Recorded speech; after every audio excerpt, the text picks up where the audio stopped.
बहुत सारे ऐसे टॉपिक हैं जिसको एक्सप्लेन करने के लिए पढ़ने के लिए टेस्ट चार्ज और सोर्स चार्ज के कॉन्सेप्ट की ज़रूरत पड़ती है। जैसे इलेक्ट्रिक फील्ड, इलेक्ट्रोस्टैटिक पोटेंशियल। तो हम लोग सबसे पहले इस वीडियो में टेस्ट चार्ज और सोर्स चार्ज क्या होता है इसके बारे में पढ़ेंगे।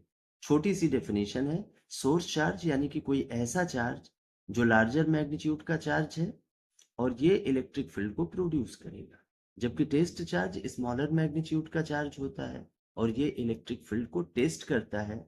इस बात को टेस्ट करता है कि इलेक्ट्रिक फील्ड का मैग्नीट्यूड किस पॉइंट पे कितना है। सोर्स चार्ज हमेशा फोर्स को अप्लाई करता है, जबकि टेस्ट चार्ज उस फोर्स को एक्सपीरियंस करता है। अगर आपको ये छोटी सी जानकारी रहेगी तो आप फिजिक्स के इलेक्ट्रिक फील्ड और इलेक्ट्रोस्टैटिक पोटेंशियल के कॉन्सेप्ट को आसानी से समझ लेंगे। यहाँ हम लोग इलेक्ट्रिक फील्ड के कॉन्सेप्ट को समझने की कोशिश करेंगे। इलेक्ट्रिक फील्ड को डिफाइन कैसे करते हैं, उसकी प्रॉपर्टीज क्या क्या हो। तो अभी आपने देखा कि टेस्ट चार्ज क्या होता है और सोर्स चार्ज क्या होता है। तो टेस्ट चार्ज और सोर्स चार्ज की मदद से ही आप इलेक्ट्रिक फील्ड को डिफाइन कर सकते हैं। कैसे डिफाइन करेंगे? किसी सोर्स चार्ज के चारों तरफ का वो रीजन, वो स्पेस जिसमें किसी पॉइंट पर अगर टेस्ट चार्ज को रखा जाए तो वो एक फोर्स एक्सपीरियंस करता है। तो उसी रीजन को या उसी स्पेस को हम इलेक्ट्रिक फील्ड के नाम से बुलाते हैं। याद रखिएगा, इलेक्ट्रिक फील्ड एक वेक्टर क्वांटिटी है। इसमें मैग्नीट्यूड और डायरेक्शन दोनों होता है। एग्जाम्पल के तौर पे जैसे अगर कोई पॉजिटिव सोर्स चार्ज है हमारे पास, तो उसके चारों तरफ जो इलेक्ट्रिक फील्ड होगा वो चार्ज से शुरू होकर इंफिनिटी तक एक्सटेंडेड होगा। इंफिनिटी तक वो एक्सटेंडेड होगा। अब अगर इस रीजन में किसी पॉइंट पर अगर आप किसी टेस्ट चार्ज को पुट कर दें, क्यू नॉट को टेस्ट चार्ज के लिए जनरली इंडिकेट किया जाता है, तो अगर आप किसी टेस्ट चार्ज क्यू नॉट को किसी पॉइंट पर इलेक्ट्रिक फील्ड के रीजन में रखेंगे तो ये एक फोर्स एक्सपीरियंस करेगा। तो इसी रीजन को हम कहते हैं इलेक्ट्रिक फील्ड। अब पॉजिटिव सोर्स चार्ज का इलेक्ट्रिक फील्ड इंफिनिटी तक एक्सटेंडेड होता है, चार्ज से शुरू होकर इंफिनिटी तक दूर जाता है। लेकिन अगर कोई नेगेटिव सोर्स चार्ज रहेगा तो इसका जो इलेक्ट्रिक फील्ड होगा वो इंफिनिटी से इस चार्ज तक पास आएगा, पास आने के डायरेक्शन में होगा। और यहां भी वही होगा। इसके इलेक्ट्रिक फील्ड के स्पेस में अगर किसी पॉइंट पर आप टेस्ट चार्ज को रखेंगे तो यहां भी वो फोर्स एक्सपीरियंस करेगा। अब ये अलग बात है कि ये फोर्स अट्रैक्टिव या रिपल्सिव दोनों नेचर का हो सकता है। अगर पॉजिटिव सोर्स चार्ज है तो टेस्ट चार्ज पे जो फोर्स लगेगा वो रिपल्सिव होगा, और अगर नेगेटिव सोर्स चार्ज है तो टेस्ट चार्ज पे जो फोर्स लगेगा वो अट्रैक्टिव नेचर का होगा। ये चार्ज के चारों तरफ जो हमने ये लाइंस बनाई है ना, इसको इलेक्ट्रिक फील्ड लाइंस कहते हैं। कुछ लोग इसको लाइंस ऑफ फोर्सेस भी कहते हैं। आप दोनों चीज कह सकते हैं। और इलेक्ट्रिक फील्ड लाइन को आप डिफाइन कर सकते हैं। Electric field lines are the imaginary lines along which the unit positive test charge travel। Unit positive test charge का मतलब होता है +1 कूलम का टेस्ट चार्ज। वैसे तो टेस्ट चार्ज पॉजिटिव और नेगेटिव दोनों हो सकता है, लेकिन डेफिनेशंस वगैरह में ज्यादातर आपने देखा होगा कि पॉजिटिव टेस्ट चार्ज का ही यूज किया जाता है, जबकि सोर्स चार्ज भी पॉजिटिव और नेगेटिव दोनों हो सकता है। ठीक है।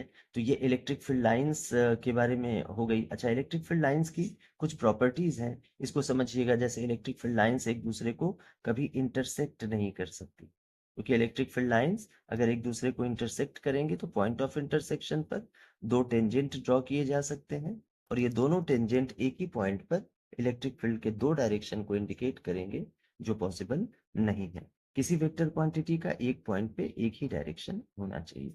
पॉजिटिव सोर्स चार्ज की वजह से जो फील्ड क्रिएट होगा उसका डायरेक्शन दूर जाने के डायरेक्शन में होगा इंफिनिटी तक, और नेगेटिव सोर्स चार्ज का जो इलेक्ट्रिक फील्ड होगा उसका डायरेक्शन इंफिनिटी से पास आने के डायरेक्शन में होगा।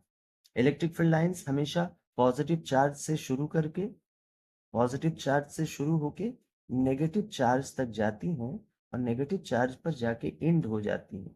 ये कभी भी क्लोज्ड कर्व नहीं बनाती, ये भी आपको ध्यान रखना है। इस तरह से अगर आपको इसका पिक्टोरियल डायग्राम बनाना है तो बना सकते हैं। पॉजिटिव चार्ज से इलेक्ट्रिक फील्ड लाइनें स्टार्ट होकर नेगेटिव चार्ज तक जाएंगी और वहां एंड हो जाएंगी। ये कभी भी क्लोज्ड लूप नहीं फॉर्म करती। आगे ये समझने की कोशिश कीजिए, जैसे इलेक्ट्रिक फील्ड के रीजन में आपको किसी पॉइंट पर, अभी आपने पढ़ा कि इलेक्ट्रिक फील्ड वेक्टर क्वांटिटी है। अब इलेक्ट्रिक फील्ड वेक्टर क्वांटिटी है तो इसमें मैग्नीट्यूड और डायरेक्शन दोनों होगा ना।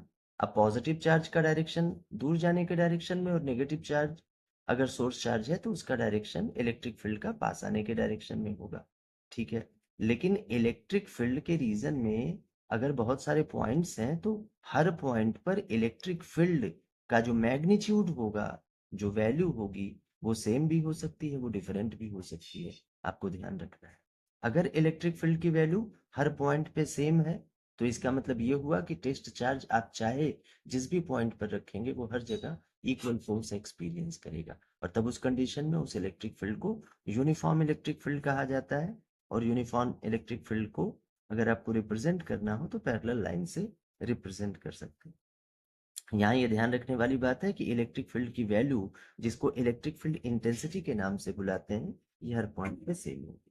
लेकिन अगर इलेक्ट्रिक फील्ड के रीजन में अलग अलग पॉइंट पे इलेक्ट्रिक फील्ड की वैल्यू डिफरेंट डिफरेंट है तो वहां टेस्ट चार्ज अलग हर पॉइंट पर डिफरेंट डिफरेंट पॉइंट पर डिफरेंट फोर्स एक्सपीरियंस करेगा। उस कंडीशन में वो electric field non uniform electric field कहा जाएगा।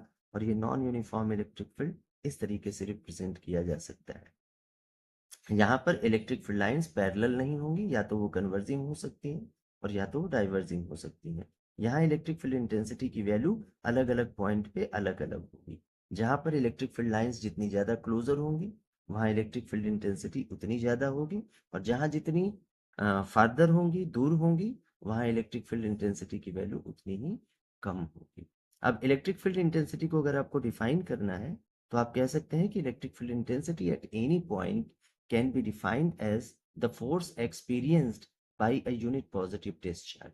मतलब किसी पॉइंट पर इलेक्ट्रिक फील्ड के रीजन में अगर आप यूनिट पॉजिटिव टेस्ट चार्ज को +1 कूलम के टेस्ट चार्ज को अगर आप रखें तो उसके ऊपर लगने वाले फोर्स को ही उस पॉइंट पर इलेक्ट्रिक फील्ड इंटेंसिटी कहा जा सकता है। मान लीजिए आपने क्यू नॉट टेस्ट चार्ज को किसी पॉइंट पे रखा तो इसके ऊपर लगने वाला फोर्स अगर F है तो यूनिट पॉजिटिव चार्ज को अगर आप रखेंगे तो फोर्स होगा F बाई क्यू नॉट।